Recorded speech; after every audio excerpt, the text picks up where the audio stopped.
My name is Elisa Emacenas from BSED 2 Math. My topic for today is all about curriculum evaluation. Under that, we almost asking ourselves what is curriculum evaluation, and then why we didn't need to evaluate a curriculum, and how do we evaluate curriculum. So, in evaluating curriculum, we must have the process and the tools to the Alexander Model Teacher Input Curriculum Planning. And evaluating is a tool because it will help teachers and program implementers to judge the worth of merit of the program and innovation of curricular changes. By process and tool, evaluating curriculum is to improve. So let's talk about what is curriculum evaluation. By Augustine Funktinsbach, 1998, curriculum evaluation is a process to gather and interpret the data coming from existing curriculum. That is the evaluating curriculum is, so that's why we accept, change, and eliminate. To eliminate the old curriculum, that's why curriculum is dynamic. Why it's dynamic? Because it's changed time to time. According to McNeil J. 1977, do plan learning opportunities, programs, courses, and activities as developed and organized actually produce design result, and how can curriculum best improved? Then the next one is according to Gale 1985, evaluation is process to identify the strengths and weaknesses as well as the problem encountered in the implementation. And last, according to Oliver P. 1988, curriculum evaluation is the process of delineating, obtaining, and providing useful information for purpose of modifying or eliminating the curriculum. Did you know evaluation plays the vital role in a certain curriculum? It is the basis to improve and innovate the existing curriculum. It is also the way to innovate and to eradicate the negative aspect of the curriculum. So why there a need to evaluate the curriculum?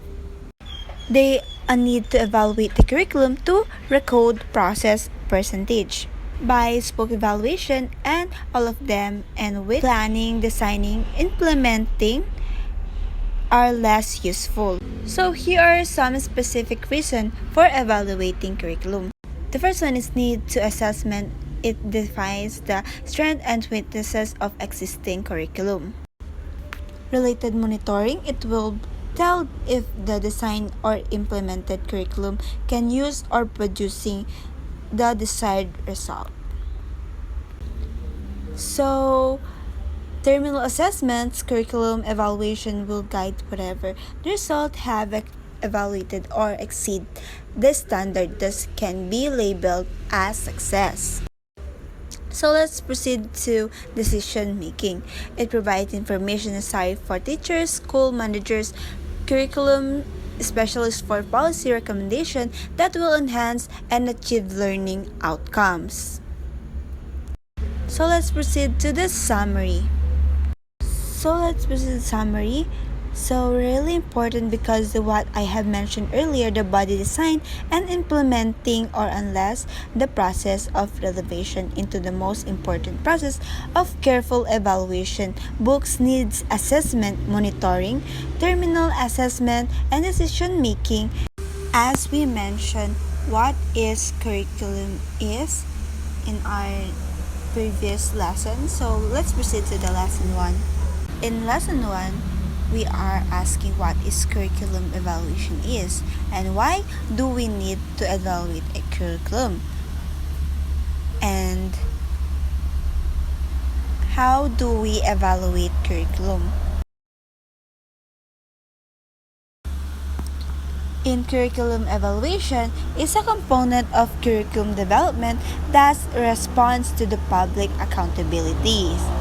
According to Poinstein A. and Hopkins, last time, curriculum evaluation is a process done in order to gather data and Why evaluate curriculum? To improve. Yes, the first one is to improve the curriculum. There are specific reasons. Identify strengths and weaknesses, monitor desired result, guide if can be labeled as success, and the last one is decision making. Teacher can be used different curriculum evaluation model. Now let's evaluate your teacher education curriculum. I have many questions here. You just label it if it is yes or no. Here, too, you just define as yes or no. So let's review some concept. What is curriculum evaluation is? Is a component of the curriculum development that responds to public accountability. So let's review some concept too. Why do you need to evaluate curriculum? The result of evaluation will be the basis to improve a curriculum. And how do we evaluate? Follow the guide and question different curriculum evaluation model. So let's proceed to the tools to assess curriculum. So the first one is anecdotal records, written records of teachers' observation. The anecdotal record provides an ongoing record of written observation of student progress for the teachers to easily understand what they likes or the strengths and weaknesses of the student, and it also helps teachers to improve this way of teaching to his student. Number 2 is the checklist. Checklists are the tools that state specific criteria and follow teachers and students to gather information and make judgments about what the student know and can do it easy. Number 3 is the rate scale. Record the range of the student. So, a simple tools for assessing performing several points is range have few 3 minutes or many 10 points. It's based on criteria which allows teachers to judge the performance, product, attitude, and or behavior along. The number 4 is rubrics. It makes scoring of student performance more precise than using a list of items. Rubrics are contains of brief written description of the different levels. It descriptive rate scale which requires rate of choose among different levels. So the CIPP approach could become useful for evaluation by keeping focusing and handling such questions which can be asked by the decision maker, also addressing all the questions which the decision maker can be understand very easily. It also aims for the environment of the decision maker so that the evaluation process may take beneficial and bring positive contribute which can be used. So our next topic to discuss is the trace responsive model. What is trace responsive model? It is oriented more directly to program activities the program intends. Here are the curriculum evaluator follow the steps. Step 1. Meet with the stakeholders to identify their respective and intention regarding curriculum evaluation. Number 2. Draw step 1 documents to determine the scope of the evaluation. Step 3. Observe the curriculum closely to identify the intended sense of implementation and any deviation for announced intents. And these are the step 6, 7, 8, and 9. And we have step 6 and 7, 8, and 9. We must follow what is in the step 1 and to step 9 so that we have organized the information. So what is Jake's concurrency or contingency evaluation model? Concurrency refers to the degree of alignment between what is desired and what's actually achieved. Contingency refers to the relationship between the variable to the others. So let's moving on to process discrepancy evaluation model.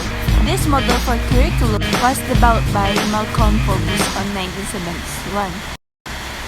This using the taxonomy program context development.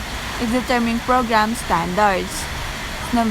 Two is determining program performance, comparing performance, and determining meaning. That's all for my topic for today. Thank you.